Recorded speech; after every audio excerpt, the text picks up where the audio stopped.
Oi, eu sou o Felipe e eu tô fazendo esse vídeo aqui pra pedir desculpas. Eu espero que eu não decepcione a maior parte de vocês, mas não, eu não vou participar do debate. Não adianta ficar me desafiando, me chamando, fazendo videozinho.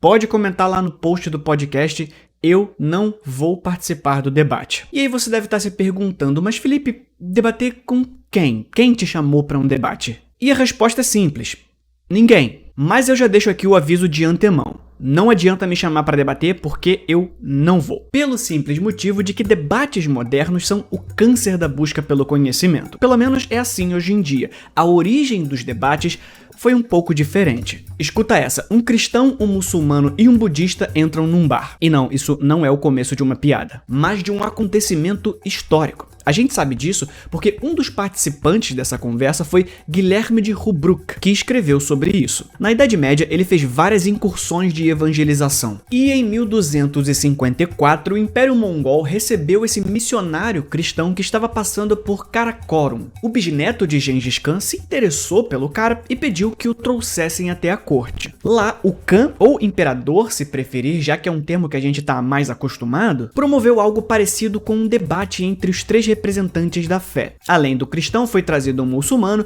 e um tuim, que não era a religião de Baforaloló. Era uma espécie de mistura de zoroastrismo com budismo. Então, pelo bem da história, vamos falar apenas budista, que fica mais fácil. E eu digo algo parecido com o debate porque não teve ninguém se xingando, gritando ou falando em dar o cu pro pirata. O meu ponto é que tem um mau capitão contra um pirata. Eu vou votar no mau capitão, acabou. Só que esse mau capitão tá dando o cu pros pirata, gordo! Você não tá entendendo, gordo? O cristão e os muçulmanos conseguiram concordar na existência de um único Deus, enquanto os budistas defendiam algo mais complexo. Chegou a rolar algumas tensões, mas no final ficou claro que tudo era sobre as ideias ali. Todo mundo, mas principalmente o Khan, estavam interessados em ver as possibilidades de deuses. O Khan chegou a oferecer um missionário para acompanhar o cristão no seu caminho de volta, para levar a palavra do tengrismo, a religião do lugar. O cristão negou, mas ainda assim foi bem alimentado e acomodado. E todos eles terminaram concordando com uma única coisa: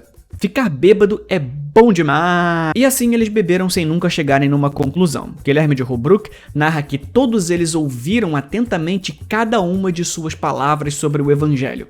E no final, ninguém se interessou em conversão. Um deles até gritou que queria se converter de forma sarcástica e todos eles dançaram e cantaram juntos. Pra você ver que há séculos alguns debates são desgastantes demais. O meu ponto aqui é que nós temos inúmeros desses registros antigos de pessoas que tinham a curiosidade em ver duas ou mais pessoas de espectros diferentes dentro de um assunto explanando o seu ponto de vista. Então, às vezes pode ser bastante construtivo tentar descobrir se Deus existe, qual Deus é mais logicamente correto, ou se uma peruca tem que ser colada com mel ou com mostarda. E esse exemplo ridículo serve para isso mesmo, para mostrar que quando o debate se torna sobre o debate em si, mais do que sobre o seu resultado, ele fica ridículo. Na Europa iluminista, debate era tipo um esporte. Os caras se reuniam para ficar debatendo. O Trinity College em Dublin, por exemplo, teve duas das sociedades de debate mais antigas. O The Hist, ou A História, começou em 1770, inspirada por um clube de debate fundado por Edmund Burke, um dos autores mais importantes para o conservadorismo, em 1747. E The Phil, fundada em 1683. O The Phil, inclusive, teve membros como Samuel Beckett, um dos maiores dramaturgos da história, Oscar Wilde, autor de O Retrato de Dorian Gray, e até mesmo Bram Stoker, o autor de Drácula. No início, essas sociedades de debate eram meio secretas e apenas para certas pessoas. Mas aí no meio do século XVIII, mais pessoas, especialmente a classe média, passaram a aderir ao esporte de bater boca. Eles conversavam sobre qualquer tipo de coisas e qualquer pessoa poderia participar, independentemente da sua origem. Essas sociedades foram importantes porque deram às pessoas um lugar para partilhar as suas ideias fora das autoridades habituais. Importava mais o que se falava do que quem falava. Um clérigo chamado John Henley fundou um desses clubes de debate em 1726 para mudar a forma como esses eventos públicos eram apresentados. Ele foi um dos caras que mais insistia no estabelecimento de regras para os debates para que ele perdesse esse tom de bate-boca que eu citei. Cada vez mais se tornava essencial não gritar, não xingar o amiguinho, se manter no tópico que estava sendo discutido. Essa é uma charge de 1795 satirizando a inutilidade dos debates onde um grupo de coxinhas discutem algo tão tosco quanto qual seria a substância correta para prender uma peruca: mostarda ou mel. Mas claro, os debates não são inúteis por si só, porque os debates não começam aqui. Eu tô tentando verificar uma origem do debate profissional como você vê por aí todo dia. Mas debater, no final das contas, pode se resumir a uma única palavra. Uma única palavra, claro, que te obriga a puxar uma porção de outras, tipo dialética, maiêutica, falácias, pedagogia. A retórica é sobre aprender a se comunicar bem e usar essa ferramenta incrível que nós temos, chamada linguagem. Originalmente, tratava-se de ensinar as pessoas a argumentar bem em casos jurídicos na Grécia Antiga. Mais tarde se tornou importante nas universidades durante a Idade Média, só que mais para discursos religiosos e reais, e não para política tanto assim. Depois mudou novamente à medida que a ciência se tornou mais importante, concentrando-se mais na linguagem clara do que no discurso sofisticado, até chegar em coisas tipo isso aqui. Quem deu culpa pro pirata foi você! Estralado! Quem deu culpa pro pirata foi você! Onde é que eu dei culpa pro pirata? Quando que eu dei o cu para o pirata? Moura, Nando, debatedor profissional. O que não mudou foi a motivação humana que nos torna apaixonados por debates. Mais do que ser extremamente engraçado ver cenas de caos, todo mundo quer saber a verdade. Assim, na prática, cada um de nós seria o Cypher. Quando a corda apertar e formos confrontados com a verdade, e não uma verdade facilmente transpassável, como gostamos tanto de romantizar, cada um de nós seria o primeiro a querer um bife suculento. Mas como essa verdade ainda não foi jogada na nossa cara da forma mais dolorosa possível, é claro que nós gastamos um bom tempo da nossa vida perseguindo-a. Mas será que é possível conhecer a verdade? Foi essa pergunta que levou a humanidade para o triste fim dos debates. Se a filosofia for um prédio, é no apartamento da epistemologia que você vai encontrar toda uma galera discutindo o que é conhecimento. Em um dos quartos tem uma rodinha de maluco dizendo que os nossos sentidos e verificações do mundo material são as únicas ferramentas boas para alcançar a verdade, ou seja, o empirismo. Já ali na cozinha tem uma galera dizendo que antes dos nossos sentidos, o próprio mundo é regido por uma ordem específica, e são essas diretrizes que devemos verificar primeiro. Essas regras são a lógica, e esses caras representam o racionalismo. E esses dois grupinhos estão errados e certos em alguma coisa. Quando cheiramos, ouvimos, olhamos e etc., ainda assim precisamos decodificar isso em linguagem. Não dá pra dizer que um tá certo e o outro não, porque precisamos de todos os grupos desse apartamento. Não existe verificador único da realidade. Um dos caras que percebeu isso foi Sócrates. E eu digo Sócrates porque sabemos mais sobre ele. Na verdade, o próprio diz que boa parte do que ele sabia era graças a uma outra intelectual antes dele chamada Aspásia. De qualquer forma, é atribuído a Sócrates o desenvolvimento de um negócio chamado maiêutica, que no grego tem a mesma raiz de parto, ou o ato de parir. Ele acreditava que, de alguma forma, a verdade já estava em nós, gestada como um lindo bebê. Tudo o que precisávamos fazer era arranjar um jeito de parir a verdade. Esse parto era feito guiando a pessoa por um caminho recheado de perguntas. O filósofo seria a doula desse parto. Esse caminho ficaria conhecido até hoje como método socrático. Fazendo perguntas sobre determinado argumento, você consegue examinar os pedacinhos dele. E ao identificar pedacinhos estragados, você pode ir tirando-os e substituindo por pedacinhos novos. Em vez de apenas corrigir, você ajuda o interlocutor a acessar a verdade. Só que isso só funciona quando uma parte sabe a verdade e guia a outra pelo caminho. Mas e se a verdade não for terreno seguro? Às vezes, a própria parteira tá grávida também. E faria bem que a outra parte a ajudasse guiando com perguntas no mesmo caminho. Aí, o interrogatório em direção à verdade vira um diálogo. E o segredo tá aqui nessa palavra tão complexa. Mais do que professor e aluno, ou qualquer coisa que o valha, aqui nós colocamos duas pessoas se encarando frente a frente filosoficamente e cada uma defende o seu ponto de vista. Em vez de um destruir o argumento do outro, juntas, as duas partes vão quebrando e construindo os próprios argumentos para ver se alguma estrutura emerge dali. A arte de dialogar vai ser chamada de dialética. E através desses diálogos, Sócrates pretendia revelar as limitações da compreensão humana e encorajar o pensamento crítico.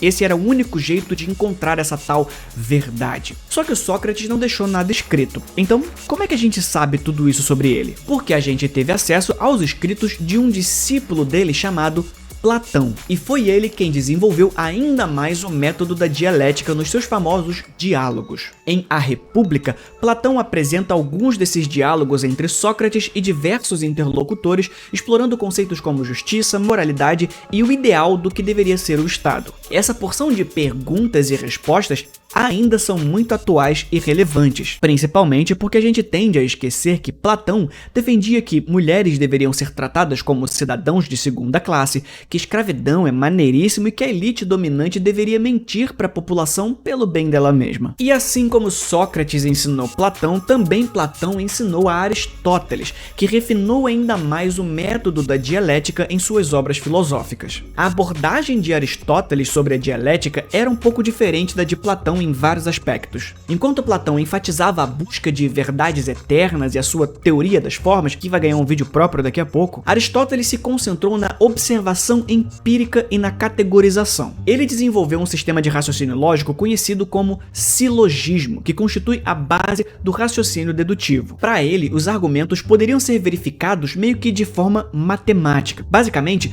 todo argumento pode ser resumido a premissa, premissa, conclusão. Exemplo: todos os homens são mortais. Sócrates é um homem. Logo, Sócrates é mortal. Ou ainda, aquilo que não atinge a sua finalidade é inútil. O debate moderno não atinge sua finalidade na busca da verdade. Logo, os debates modernos são inúteis. Sacou? É com o silogismo que nós conseguimos verificar se há uma falácia durante um debate, porque quando o seu oponente é bom de retórica, ele pode te convencer mesmo estando errado. E é assim que um debate se perde, porque os debates modernos não são sobre verificar verdades, mas mais sobre quem consegue apelar mais ao público. E essa coisa de fazer malabarismo para ganhar debate nunca foi bem visto, nem na época do próprio Aristóteles. O sofismo foi um movimento filosófico que surgiu por volta do século V a.C. Ele era centrado na arte da persuasão e da retórica, e não na busca da verdade ou da sabedoria. Claro, os sofistas poderiam muito bem ser professores qualificados que ofereciam instrução em vários assuntos, mas a especialidade mesmo eram os debates, tudo que envolvesse falar em público e argumentação. O melhor sofista não era aquele que sabia mais ou identificava mais fatos, mas aquele que usava melhor a oratória para convencer os outros. E a culpa era da democracia. Atenas, em particular, tinha se tornado um centro de atividade intelectual depois de fazer uma transição para uma forma democrática de governo, onde os cidadãos passavam a ter o direito de participar na tomada de decisões. Ou seja, o capital político havia sido dispersado entre a população. O poder agora se direcionava para a arte do convencimento.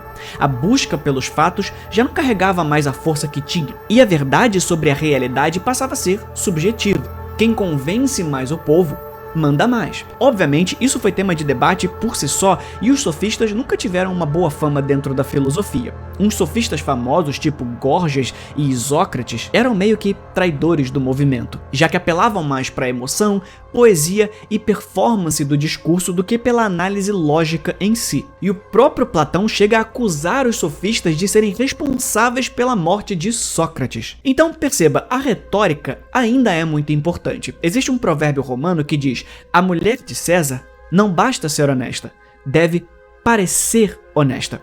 Assim como o seu argumento não basta ser real, ele precisa parecer real. Não adianta nada debater por mais de 10 horas se no final das contas você permite que seu adversário te enrole com malabarismos de palavras. Então, mais do que verificar o fato, se você quiser que as pessoas te deem ouvido, você precisa melhorar a retórica para usar melhor a escolha de palavras. E é aqui que está o problema, porque no final de tudo, a gente pode fazer uma análise lógica do argumento e produzir algum experimento para verificá-lo. Mas tudo isso só virá depois da forma, ou seja, quem se expressar melhor ganha a atenção do público.